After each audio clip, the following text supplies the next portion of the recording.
It gives me great pleasure to be here because I'm having an opportunity to. Usually, these meetings at the headquarters are good because they sometimes give us an opportunity to meet our colleagues from the field, whom we have not seen for a while, with whom we have just been talking on phone, and there's a crisis in their part of the country. So it's good. I hope that we'll get time to interact. The problem is that we are at a very strange time in the country when so much is happening and all of us are under so much pressure, so we never get time sometimes to engage. But I hope that we'll get our retreat this year, PS, so that even if it means we just take this group only, the regional and county commissioners, so that we can have time to interact. Because last year, we tried to take advantage of the president's magnanimity, but then we were under pressure because of Corona. Since now it doesn't look like Corona is a problem we are going to leave behind, we can as well find a way of getting together with Corona, because we are meeting here and there is Corona. We can also have a retreat with Corona, because we have used it as an excuse to our own detriment. And I say so because, as you know, I would like to be very sincere about this. I'm really proud of you people, and then to be honest with you, working with Ngao in the country has been one of my most fulfilling experiences in life, because when you look at the country as it is right now and managing affairs of government, our colleagues in the National Government Administration have become the go-to people for everything. There's hardly anything we don't do. From 100% transition, female genital mutilation, teenage pregnancies, noise pollution, completion of government projects. There's hardly anything we don't do. I was demonstrating to my colleagues in Harambee House that everybody's at our door every day. The Minister for Transport is asking me about projects that he wants me to tell the RCs to go to. The Minister for Land is asking me about problems in Mavoko that he wants us to try and resolve involving land. The Minister for Water is asking me about some water project that she wants me to ask some county commissioner to ensure that it's moving forward. Then my colleague in education is asking me to nudge on some county commissioner on 100% transition in their county, and so on and so forth. And from time to time, when you look at the burden that we carry in terms of pushing government projects to move forward, it's actually gratifying that we are all here, and we thank the Lord that He has kept all of us safe and, of course, brought us this far, even as we have been fighting the war against Corona. So I sincerely thank you from the bottom of my heart, all of you regional commissioners and county commissioners, for the heavy lifting that you are doing, especially in the recent times when we have had these challenges in the country. They encourage you to stay the course, because we don't have a spare country. This is our only country on earth. This is our only home on earth. And all these things must be done. We must make sure that we move forward with them. While on this, I will make about 5 points in relation to what we are dealing with today. Number one is a fact. Let's not pretend.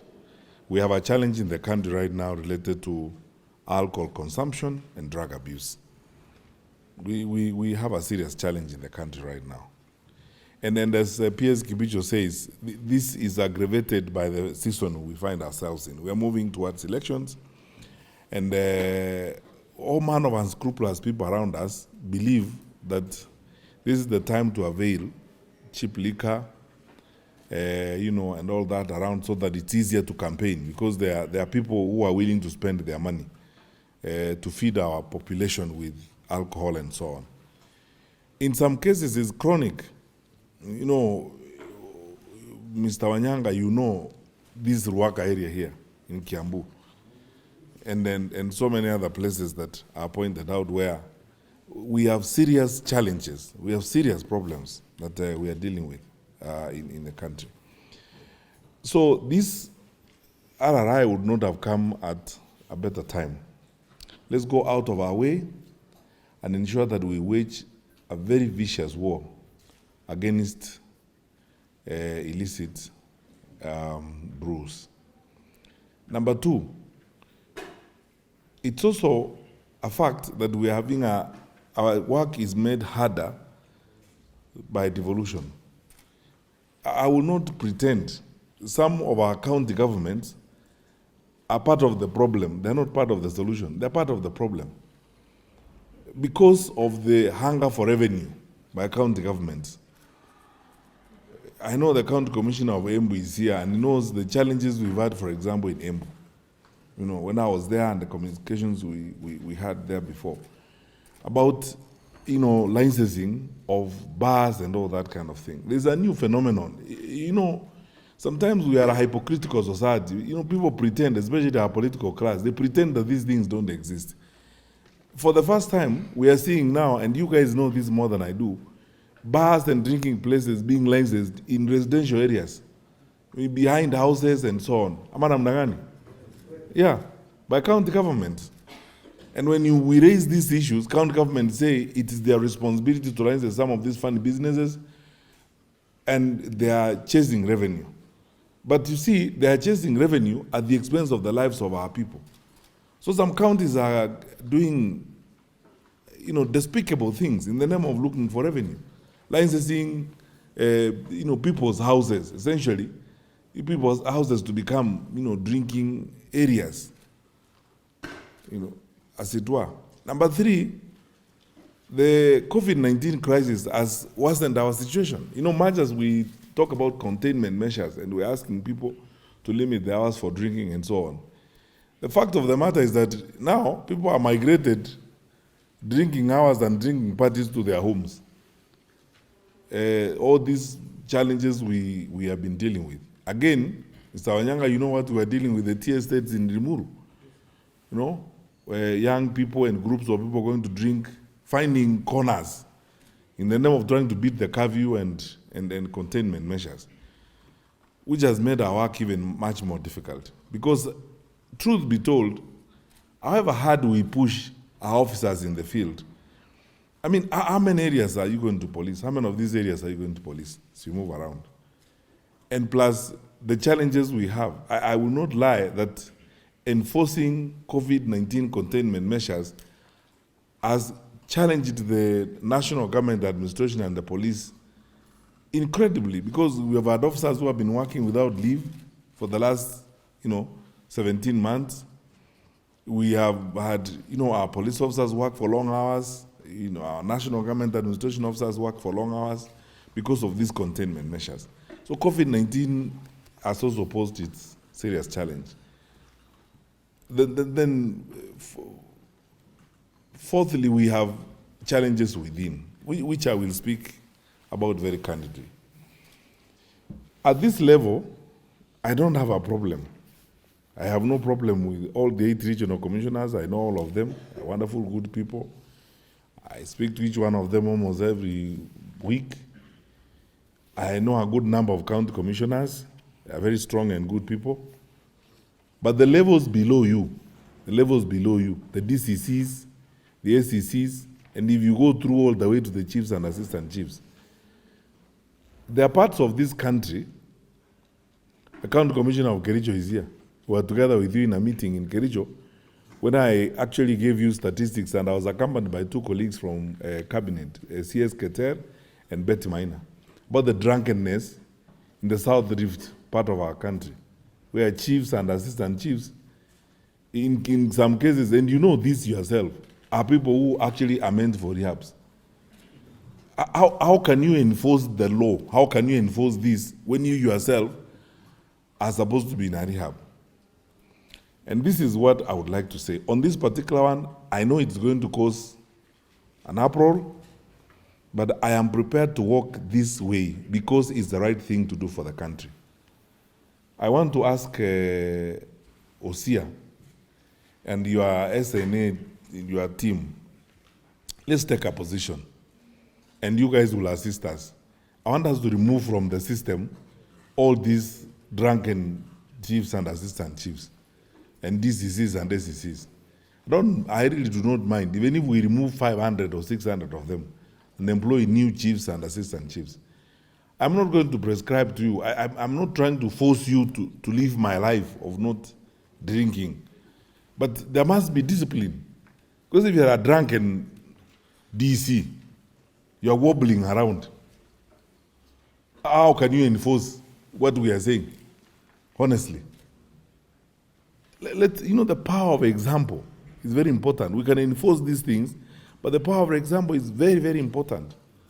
That those who are sending out as our messengers, who are speaking to our people and who are engaged in this, are serious people. So there's a case we were dealing with here, Osia, of a DC here in Limuru or someplace. I want him gone. And all those kinds of people.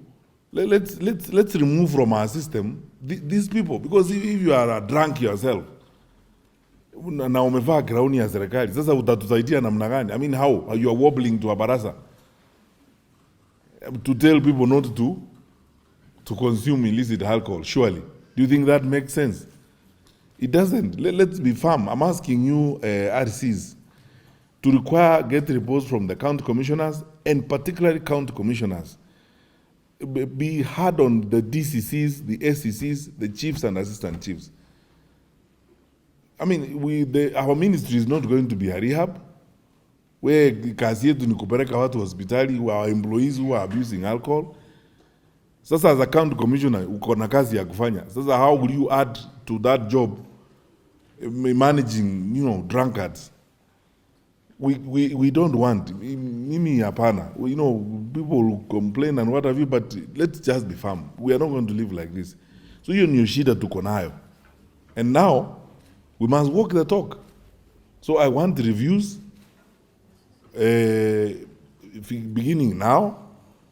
We must review our officers. Wale tuko now. DCCs, in any case, by the way, and then if I ask you, particular regional commissioners, because you are always dealing with an expansive and huge group of people you are looking at. I mean, Kianda, a drunk chief, how does he help you? Mtu mulevi na ni chief, unamtafuta saa 2 asubuhi, he's drunk na amevaa uniform yetu. They're embarrassing the service. So have meetings with your DCCs, tell them to go down the way to the structure and have meetings with these people. One of the things we are going to do when we finish this RRI, Osia, you must give us a report. How many of our officers have been affected and are out of the service? And so on. I don't mind having a conversation with my colleague CS Kawe at the Ministry of Health to look at what other possibilities are there to help these officers in terms of rehabilitation and so on. Whether we are going to use capacities at the National Hospital Insurance Fund to help these officers. We will help them and rehabilitate them when they are not our employees. Because we cannot send a drunk to preach to the people of our location what is supposed to happen. Number 5, we must fight compromise. Let me be very honest with you, my brothers and sisters. We are not going to succeed in this thing if we are not fighting compromise. Compromise is where we ourselves or our officers are complicit to the trade that's happening. I don't want to embarrass anyone here. But there are cases where we have followed certain things and you get very frustrated. And you know this. I don't want to go back to these matters. I can remind even my colleagues who are seated on this side of the room. Njega, when you were RRI in Nyanza or Kangi, cases where we follow trucks moving across the border at Hispania, or some of them moving across the border from Busia. And then we are told many stories by officers. You can tell clearly that these officers are colluding with those people who are moving illicit alcohol. It's not right, honestly. We must fight compromise. It begins with us. If we remain firm and we are determined that we are going to sort out this problem, we will sort it out. Lakini hawa watu ambao kama watu wanakuja, tuambiane tu ukweli hapa. We are serious public servants. Kama mtu ni rafiki yetu na anafanya hii maneno eti atakuja kukuona, huyu ni mtu anauza illicit brews huko, labda anakuambia atakuletea mbuzi ya Christmas. Wow, me surely county commissioners and RCs, how can you live like that? Eti huyu ni mtu ambaye anachunganga watu hapa, tunamjua sana, ni mtu mzuri, ni rafiki ya Kitio, ndiye anatuletea Christmas mbuzi, na ni mtu mkora na anajulikana. We must fight compromise. We are not going to succeed in this RRI. We are adults. Let's just speak to each other as adults. We are not going to succeed in this thing if we are not going to face people directly and tell them, we can't have this. You may be my friend, we may be, but it's fine. But it can't work this way. Because the greatest challenge we have, it is that aspect of compromise amongst us and amongst our colleagues in the police service. The reason why we are not very successful in most of these campaigns is because of that issue of compromise. Where are we doing in marafiki zetu? There's a funny story that is told in Harambee House. I'm sure some of you must be knowing it, of a raid that was conducted by a huge team of officers led by KBC Kibicho, and in a particular part of this country I don't want to name, and they broke into that place. And the PAs and other people were accompanied by senior police officers, including the local DC and the local security team. And when they broke into that compound, a little child ran forward and jumped on the DC and said, "Uncle, how are you?"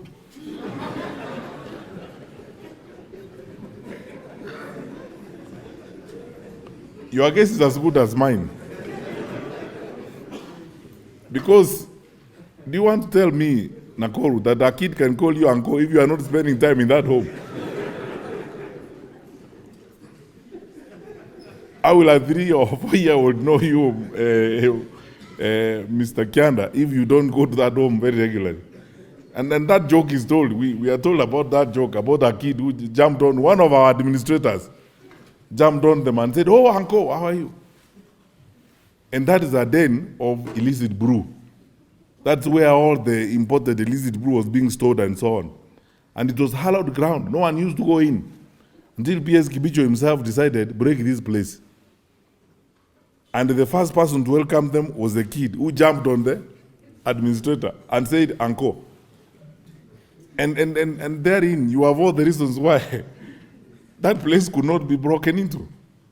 Because our own people were fraternizing and spending time with those guys. So, my friends, we must fight compromise. We're not going to succeed in law enforcement if we don't deal with these issues. They may be our friends, they may be our everything, but we have to fight compromise. Finally, because we are here and we are together, I want to address 2 issues related to the season. I know we are going to have another meeting, particularly to look at the further preparations for the general elections. I am keen that the security teams that you had at the regional and the county levels, please now pay attention to early warning signals and early warning signs in across across the country. Pay attention to this. And if we were keen, we would pick up certain things. Like now, if we were very keen and so on, we should have picked up some of these things in Laikipia and dealt with them before they escalate. I'm grateful for the work that has been done, and that's why Natembe is not here. He's on the ground with the team. We have had to do necessary changes in that county in terms of managing our security, and we are going to do even more changes that I will announce tomorrow in terms of reconfiguring our deployment and working in that area. We are not now worried about containment because you see what has happened in Laikipia. It's almost like seasonal. Every time we approach an election, this thing flares up. And when we cross the election, many of you have worked in that area as DCCs before or something. You understand this. But the National Security Council has adopted a much more comprehensive approach this time, and we are going to be present for many months on the ground to ensure that we address the land issues there, address administrative issues there and deployment there, so that we resolve the problem once and for all. And many of us are going to spend quite some time there, including myself, to be sure that we resolve those problems comprehensively. But look at your various counties and regions. Pay attention to early warning signs. Where there are certain challenges, let us deal with them, and let us address them. And finally, while we are on this, I want to plead with you, my friends. The beauty about Ngawa and why I enjoy your company, and when we have our own conversations, especially when these wonderful people from the media are not there, is because many of you are experienced officers. All of you are RCs, are people who have been in the field for a long time. You are very experienced people. And I want you to know this for sure. I sincerely value your advice. Every time I've spoken to each one of you, the advice you have given us on the things we do has always worked very well. I mean, the number of things that we are doing and the management of the security in the country is going well because of the advice that we have received from you and how you have been very objective in dealing with these issues. Now I want to ask you, my friends, to be, again, a little more cautious and build as far and as much as possible, build inclusive conflict resolution mechanisms. I said last time we had a meeting with the county commissioners, create a base of members from the leadership community in your county, maybe church leaders, the clergy from the Muslim faith or any other faiths that are operating in your community. Have regular consultations with youth group leaders, because we want to go through this season in a consultative manner and engage our people very closely. But I would like to plead with you that let's reduce to the barest minimum any incidents of force, pushing people, and so on. This is a mature democracy. Kenya has become a mature democracy. And then the impending election is going to give us an opportunity to demonstrate to ourselves and the world that we can actually have an absolutely peaceful election and go through it without a problem. And don't worry about the accusations. From time to time, accusations will fly left, right, and center. But you know yourselves, because many of you are experienced people, it's the nature of the trade. We are called names, that's fine. Don't focus on that. Just close your ears and remain focused. Adopt a blinkered horse approach. We are going somewhere. We want to transit the country and we want to move our people forward. Let's do what we must do. Forget about the side shows and so on. But remain focused on this. And then do as much as you can to have conversations locally with your people. You will identify leadership groups, draw from those leadership groups. Many of your counties and regions of areas of jurisdiction are cosmopolitan and complex. Draw in representative groups, be as inclusive as you can, and spend a lot of time with local leaders and work with them, so that when the political thing tries to kick up, it finds that our structures of conflict resolution are solid. We are already having conversations with our people. They understand us. They know what we are doing. And they know that we are not doing those things that we are being accused of doing. And remain totally objective. And then how we know that your objective is when everybody accuses you. These ones accuse you, the other ones accuse you, and so on. It's evidence that you have refused to bend to any side. And that's what we should do. I want to remind you one thing, which you actually know, but it's like a philosophy that you should live with as you go along, my dear friends. When all is said and done, everyone will call us names, but they know for sure that you can't have a stable country without the work you guys do. So, you are carrying our country and the stability of this nation on your shoulders. Let's remain objective, even-handed, focused on the task at hand, ensuring that Mwananchi gets the services that they need, and ensuring that we move forward. We've seen these things before. We were here with some of you in 2017. You were there in another election before me, with other leaders in the ministry, and you have seen these things. Noise goes up, down, accusations fly left, right, and center.